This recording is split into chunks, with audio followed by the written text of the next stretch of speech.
This theory contains spoilers, including the last gameplay sequence, which is dropping in 3, 2, 1. Love is in the air. Love is in the air. Let's ask the big question after 6 years of not doing it. Will Queen Zelda have King Link by his side for life?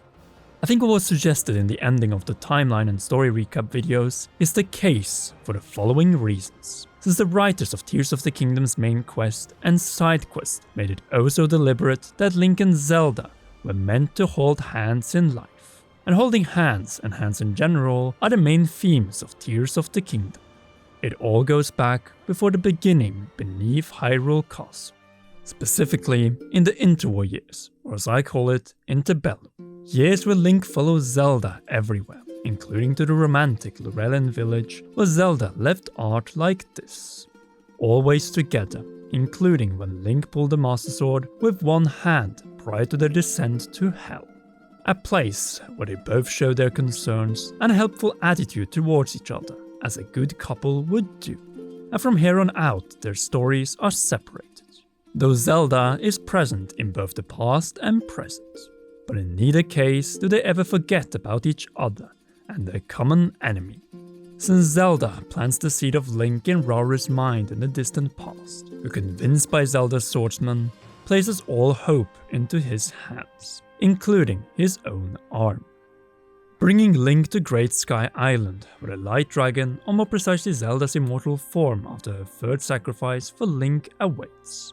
The first one awakened her power, the second one placed Calamity Ganon under a century-long seal, and the third and final one was the sword delivery from the distant past. All acts of love which allow the princess to conquer her own fears and put her life on the line for the most precious individual in her life after losing her entire family, Link. Upon claiming his first of 6 vows of the sages, Zelda's recall made it possible to deliver the Decay Master Sword for repair, as the princess knew exactly what to do with it when it was in her hands. Naturally, there was a motivation to destroy evil, but there was also a barrier of fear and failure that only Link, by evoking the warmest feelings of love within Zelda, could awaken. He granted her courage to sacrifice everything, as the princess could have perished, or at least lost herself forever in each of these 3 instances. But thanks to Link, she overcomes all odds. On the surface, the lair of the princess, everything reminds of her commitment and Link's presence along the way, honoring the dead of the Great Calamity, so her father and Link's brothers in arms, with monuments, but also look forward. A time where Link was with Zelda and as a result did not visit Zora's domain, Goron City and Rita Village for years. He was simply busy in helping Zelda usher in a new spring to Hyrule, which is what the Pen questline is all about. Her achievements, but also character development and transition from her past and stiff life. Hence the new visual profile with the fresh cut and the attitude of a mother of Hyrule who will not settle down until the time is right. All in line with the true ending of Breath of the Wild. Restoration with Link by her side. A kingdom about to return, but has 1 or 2 more hurdles to deal with. One is the imposter Zelda, and the other is Ganondorf who pulls her strings. The first one is Link's greatest weakness, as Ganondorf is probably aware that he loves Zelda. Meanwhile, the princess as the Light Dragon is watching over her kingdom from beginning to end, and waiting for Link to grow to the occasion. Then you have Lucky Clover Gazette's Pen, who brings Link back on memory lane outside the fake sightings leading to Yiga traps. One that is literally another fake Zelda before the one on the Great Plateau. Not so different from Cars in Breath of the Wild, who gradually led us to the realization that Zelda had feelings for Link ever since his combat demonstration, and she showed her true feelings when awakening her power. There's only one issue in Tears of the Kingdom, Link's house, which is altered and feels artificial in English. This is what the English text of Zelda's journal states, is that Zelda ordered a secret extension to, in the text, my house, but for us, her house. It is just that the original Japanese text does not imply this. If it did so, then it would have contained the following or similar word or kanji. Watashi no. There's none of this or equivalent. And contrary to some of the statements online, there's also no our. So watashi tachi no. or equivalent in the original Japanese version. Instead, we find just a house without my and our added to it, just plain le. A lack of direction, which is typical for Japanese neutrality and simply leaves it to the interpretation of the player who the house belongs to. So why is this of significance? Added context, which the developers don't stand for. This is a thing interpreters and translators are not allowed to do. I know this since this is my side job outside of YouTube. The whole debacle is tied to the entire alteration of the house, and which was most likely conducted by Zelda, transforming Link's arsenal into a house, since that is really what Link's house was. After all, Link only needed the Master Sword in the Interbellum to protect the princess. And besides, who knows if Link even had any weapons there, since Canon Link only fights Calamity Ganon and Dark Beast Ganon with the Master Sword and the Bow of Light, as seen in the true ending. Still, Zelda kept one detail which also the Zelda team did. The oldest photograph. The others had only recently come into place, meaning that the renovation took place years after the victory. But why do I say that? Since they all depict Hylians and animals that became close to Zelda's heart in the interwar years.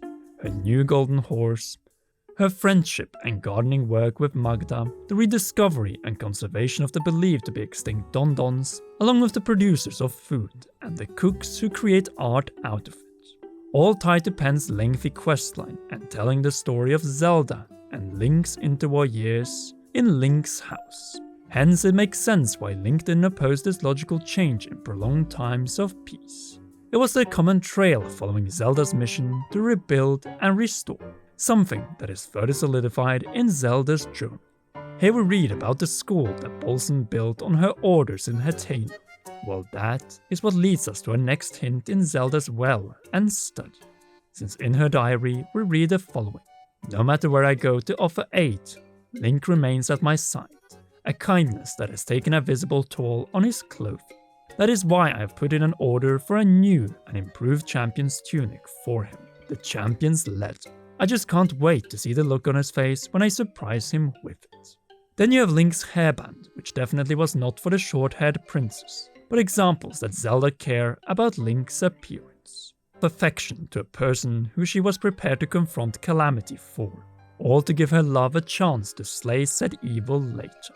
Sacrifice, but also something that Link did in advance to said sacrifices, both in Breath of the Wild and Tears of the Kingdom, being Zelda's source of courage, and though the kingdom is on the line, what matters most is the feelings she shares towards Link.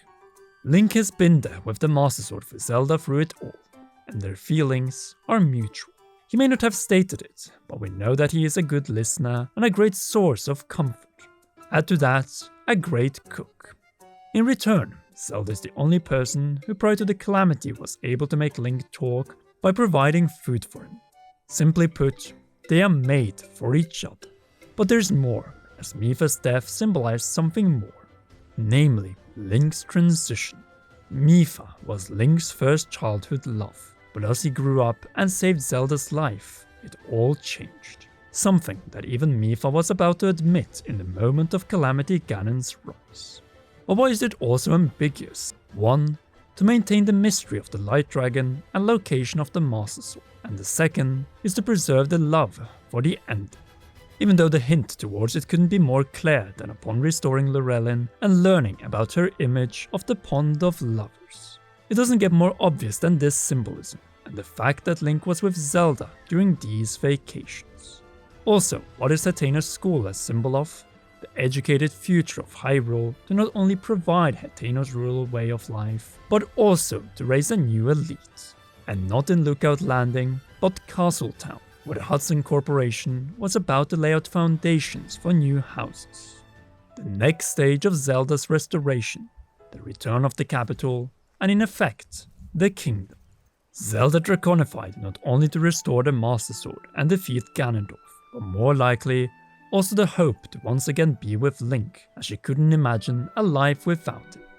After all, her most sincere smile is reserved for him alone, and the same goes the other way around. And Link is only close to tears after seeing that final memory. Eventually, they were reunited when Link pulled the Master Sword, defeated Ganondorf, and was knocked out of the mouth of the Demon Dragon by Zelda inside the Light Dragon. her sacrifice and contribution to destroy the stolen stone. Witnessing this, Rauru and Sonia granted parting gifts to their successors, or this time's Rauru and Sonia, king and queen. Dualities and holding hands. What happens after the spirits combine the last of their powers through Link's Rauru arm? They recall Zelda and Link's arm back to their original forms, both setting the stage for the final skydive and catch. Holding hands, something that the two failed in the depths, but succeeded in the sky, also that Link could shield Zelda one final time from impact and allow her to awaken as herself. True story of love and sacrifice set over 2 games and in tiers across 2 time periods. An example of how far both are willing to go for each other and their kingdom. And if that isn't the perfect king and queen material, then I don't know. Then you have the final sincere smile when Zelda states she's home, a place where she belongs with Link. Once again, having a different meaning in Japanese than English, since in the Japanese version, Zelda says "Tadaima, Link," which is a phrase of I'm home only used to your closest family or a person you share your space with, aka lover. Anyway, the true ending of this game further solidifies the love thread as Link fills in Zelda's role while Zelda's Rauru among the new sages, and is also pretty much a replication of the champions. Link is Zelda's new and only remaining family from her own pre-calamity times, and that is what is the right thing for her and the kingdom. Continuation, as the king may have died, but the princess lived on to one day be crowned queen and continue the bloodline. Right here is the answer why Zelda is still a princess and not queen in Tears of the Kingdom. She is waiting until her and Link's relationship is sealed in ceremonies. A future we are unlikely to see, but which is the happy ending to this story. A tale of how sacrifice caused by mutual feelings of love defeated the calamity and the mastermind behind it, the Demon King Ganondorf. No hug or kiss at the end, but this is Nintendo and Zelda we're talking about. It is a part of the franchise and a convention which hopefully will be challenged in the future. But now it is your turn to share your thoughts as I prepare Link and Zelda's new royal residence in Akkala. If you haven't already, then be sure to leave a like, subscribe and press that notification bell as far more Tears of the Kingdom videos are on the way. Last but not least, a massive thanks for the love animations to JuliesGloom. To all of you who watched until the end, and to all our patreon.com/commonrealm patrons. You rock, and please enjoy one or both of these 2 awesome videos.